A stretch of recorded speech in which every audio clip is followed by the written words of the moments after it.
وہ سپاہی جو 22 سال تک جنگل میں چھپا رہا، جاپان کا ایک فوجی تھا جس کا نام تھا ہیرو اونودا، جس کو دوسری جنگ عظیم کے دوران فلپائن کے ایک جزیرے پر بھیجا گیا تھا۔ جنگ پر جانے سے پہلے اس کے کمانڈر نے صرف ایک حکم دیا تھا: ہار کبھی نہیں ماننا اور تب تک واپس نہیں آنا جب تک میں حکم نہ دوں۔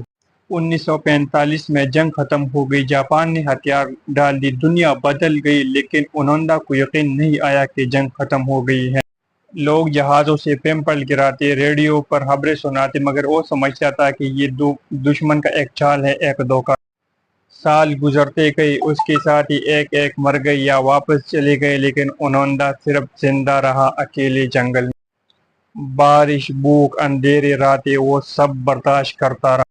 کبھی درختوں کے نیچے سوتا، کبھی جنگل کے پھل کھا کر زندہ رہتا۔ آخرکار 1974 میں ایک نوجوان اس کو ڈھونڈنے نکلا۔ ڈھونڈتے ڈھونڈتے نوجوان جنگل پہنچا اور کہا: جنگ تو ختم ہو گئی ہے، جنگ ختم ہوئے 29 سال ہو گئے ہیں، جاپان بدل چکا ہے۔ لیکن اونودا نے پھر یقین نہیں کیا۔ اونودا نے کہا: میں صرف اپنے کمانڈر کا حکم مانوں گا اور کسی کا حکم نہیں مانوں گا۔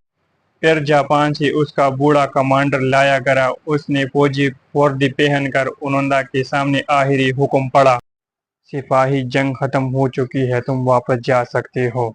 یہ سن کر اونودا کی آنکھوں میں آنسو آ گئے۔ 22 سال بعد اس نے اپنی بندوق زمین پر رکھی۔ جب وہ واپس جاپان پہنچا تو دنیا بدل چکی تھی۔ لوگ اسے ایک زندہ تاریخ سمجھتے ہیں۔ والسلام۔